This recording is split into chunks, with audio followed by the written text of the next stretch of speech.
Once upon a time there lived a righteous and kind man named Yunus. He always worshipped the one God and helped people, so God chose him as a prophet. At that time most people were idolaters and worshipped idols made of stone and wood themselves. In the center of the city there was a place where Prophet Yunus went and talked to people every day.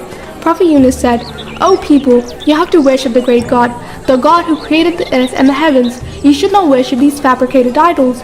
And yet people always laughed and mocked at the words of Prophet Yunus. One day Prophet Yunus became deeply upset with the people and said to his Lord, "O unique God, these people don't take my words seriously and make fun of me. I ask you to show them your power, otherwise they will never give up on idolatry." The Lord revealed to Prophet Yunus, "Go tell the people, if they do not stop worshipping idols, we will send a great storm to destroy them." Prophet Yunus turned to the people and said, "Repent soon, do not oppress the poor and worship only the one God, or the divine retribution will destroy you all." But still, people laughed at Prophet Yunus and made fun of him.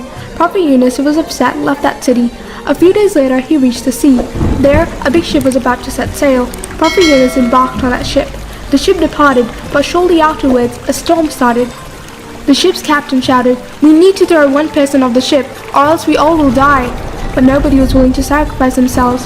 "All right, we'll draw our name out," the captain said. Then on some paper, the name of all the passengers of the ship were written and drawn.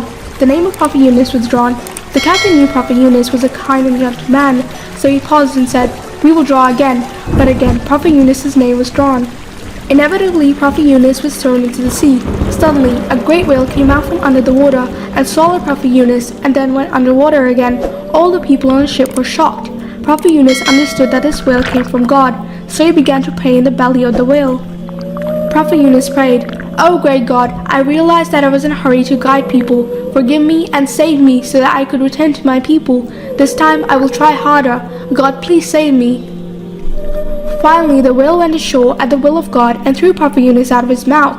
Prophet Yunus was so tired that he fell asleep on the sand. At the same time, God planted a bush next to him. Then he sent a goat to stand beside the bush. When Prophet Yunus got up, he made his way to the city. However, Prophet Yunus did not know that the punishment of God was approaching his city. After Prophet Yunus left, the sky was filled with black clouds. One of Prophet Yunus's companions gathered people in the city and said, "O people, this is the punishment of God. We will all be killed." The people who were afraid were crying out and saying, "I wish we had believed in Yunus's words. God, please forgive us." Shortly thereafter, the storm stopped and the sky calmed down. People who were happy celebrated. At this time, Prophet Yunus arrived in the city. When people saw him, they ran to him and said, "O Yunus, we have believed in your words and will serve the one and only God." Prophet Yunus remained a prophet for many years, and his people lived well with him.